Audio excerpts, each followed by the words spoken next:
आज नांदेड येथे सकल ओबीसी समाजाच्या आरक्षणाच्या संरक्षणार्थ आम्ही एक चिंतन बैठक घेतली। त्या बैठकीमध्ये सविस्तर चर्चा झाली आणि आज आम्ही 6 ठराव मंजूर केलेले आहेत, ज्या ठरावाच्या रूपामध्ये किमान नांदेड जिल्ह्यामध्ये बोगस कुणबी लोकांचं आक्रमण होऊ नये आणि खरे ओबीसीच स्थानिक स्वराज्य संस्थांच्या निवडणुकीमध्ये हे पदावर बसले पाहिजे, निवडून आले पाहिजे। यासाठी आज आम्ही 6 ठराव घेतलेत। त्या 6 ठरावाची अंमलबजावणी आम्ही करण्याचा आज सर्वानुमते निर्णय घेतलेला आहे। सर, ओबीसी मधीलच काही समाज एसटीतून आरक्षण मागतात आणि ओबीसी संरक्षणाची आपण गोष्ट करतोय, कसं? बघा, 2 गोष्टी वेगळ्या आहेत। तुम्ही जे म्हणतात ते खरं आहे, धनगर आणि बंजारा समाजाची मागणी आहे आणि ती खरं तर मागणी एसटीतून ते आजची मागणी नाही, त्यांची मागणी आहे ती अंमलात येणं हा भविष्याचा विषय झाला। पण आज जे ताटात वाढलेले ओबीसी ते वरबडून खाणं जे चाललंय त्याला रोखणं पहिल्यांदा आवश्यक आहे आणि सगळ्यांना मागण्याचा अधिकार आहे। एसटी आरक्षण धनगर समाज आणि बंजारा समाज मागतो आहे, त्याला कारण आहे की हैदराबाद गॅजेट लावून मराठा समाजाला जे बोगस कुणबी प्रमाणपत्र देण्यासाठी GR निघाला, त्यामुळे ह्या 2 समाजाच्या मागण्या पुढे आल्या।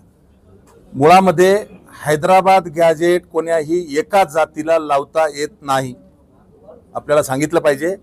त्याच हैदराबाद गॅजेटमध्ये जसं कुणबी शब्द वापरलाय, कुणबी मराठ्यामध्ये बी आहेत, कुणबी लिंगायत सुद्धा आहेत, तसेच कुणबी जैन आहेत, कुणबी बंजारा आहेत किंवा कुणबी कोळी आहेत।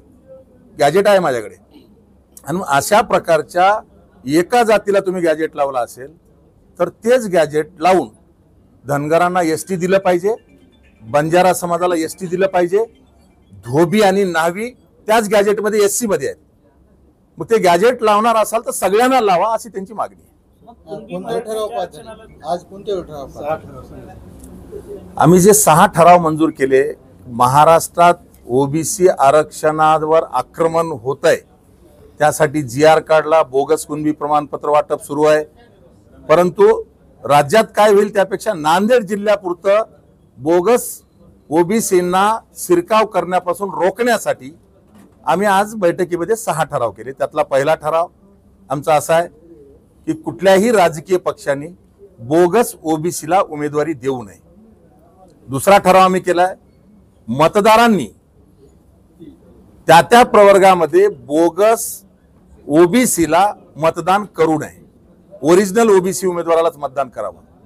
तिसरा ठराव आम्ही मंजूर केलाय, जे ओबीसी मधूनच असतील आणि उमेदवार असतील आणि ते जर एकापेक्षा जास्त असतील तर त्यातला चळवळीत आणि ओबीसीच्या हक्कासाठी जो लढणारा आहे त्यालाच मतदान करावं। चौथा ठराव आम्ही केलेला आहे, असे बोगस कुणबी प्रमाणपत्र घेऊन जिल्हा परिषद गट, पंचायत समिती गण किंवा नगरपालिका महानगरपालिकेच्या वार्डात जर कोणी उमेदवार भावी उमेदवार म्हणून फिरत असतील तर त्या प्रभागातल्या ओबीसी चळवळीतल्या कार्यकर्त्यांनी त्या व्यक्तीचं बोगस कुणबी प्रमाणपत्र काढल्याचं जातीची तहसीलदारकडची फाईल आणि जात पडताळणीसाठी दाखल केलेली फाईल ही माहिती अधिकारामध्ये काढावी आणि निवडणूक सुरुवात व्हायच्या अगोदरच त्यांचं प्रमाणपत्र उच्च न्यायालयामध्ये चॅलेंज करून त्या प्रमाणपत्राला स्थगिती घेण्यासाठी पुढे यावं।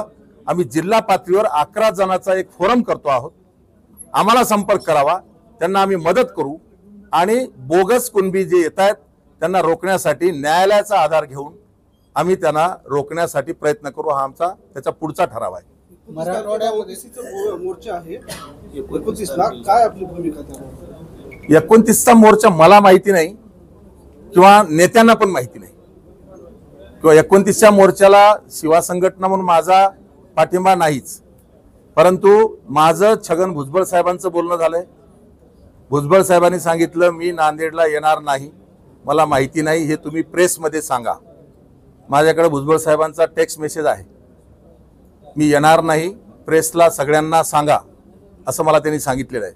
तसंच माजी विरोधी पक्षनेते विजय वडेट्टीवार हे सुद्धा येणार नाहीत। तसंच कालच माझं धनुभाऊ मुंडे यांच्याशी बोलणं झालं, त्यांनी सांगितलं की हा विषयच माझ्यापर्यंत आला नाही, त्यामुळं मला माहिती नाही कोणी ठेवलं आणि कोणी नावं घेतले। ह्या 3 नेत्यांचं तरी माझं बोलणं झालं, तिघही येणार नाही. ओबीसी मध्ये फूट पडली का? लक्ष्मण हाकेला बघा, कोणी लाटेवर सवार होऊन स्वार्थासाठी ओबीसी म्हणत असतील, ज्यांचा ओबीसी आरक्षणाला विरोध होता अगोदर, ते आता लाटेवर सवार होऊन कोणी जर धंदा करत असेल तर त्याला मी रोखू शकत नाही. माहिती नसताना गेले असतील की काय होत त्याला. पण जेव्हा माहिती मिळते, खरी माहिती, तेव्हा खरी माहिती मिळाल्यानंतर माणसं फिरतात. बीडच्या सभेत तुम्ही हाकेवर टीका केली होती, नेमकं काय विषय? नाही, मी नाही टीका केली. बघा, मी कुठल्याच सभेत जरांगेवर सुद्धा टीका केली नाही. कारण व्यक्ती हा माझा दुश्मन होऊ शकत नाही. मी विचारावर काम करतो आणि म्हणून नाही कोणावरच मी टीका केली नाही. तुम्ही तर नाव घ्यालेत, मी कोणावरच माझं भाषण काढून बघा, युट्यूबला आहे. मी कोणावरही टीका करत नाही. तिथेही मी छगन भुजबळ साहेबांना आवाहन केलं होतं की आता आपण रस्त्यावरची लढाई लढून हा GR रद्द होणार नाही. कारण महिना 2 महिन्यावर स्थानिक स्वराज्य संस्था आहेत, बोगस कुणबी प्रमाणपत्र वाटप झालेत. मी उल्लेख केला 2,41,000 बोगस कुणबी प्रमाणपत्र मराठवाड्यामध्ये वाटप झालेत. ते व्हॅलिडिटी नसली तरी उमेदवार होऊ शकतात आणि उमेदवार म्हणून निवडून आल्यानंतर कोर्टात जाऊन स्टे घेऊन 5 वर्ष काढू शकतात. त्याला रोखलं पाहिजे आणि ते रोखण्यासाठी राज्य पातळीवर एक लीगल फोरम करा आणि कुणबी जे आहेत बोगस कुणबी ते येण्यापासून रोखण्यासाठी आपण वैचारिक भूमिका घ्या, असं मी आवाहन केलं होतं. ते तिथं जरी आवाहन केलं असलं तर त्याचा प्रयोग महाराष्ट्रात नांदेड जिल्हा हा पहिला जिल्हा आहे जिथं आज आम्ही कृती आराखडाच ठरवलाय.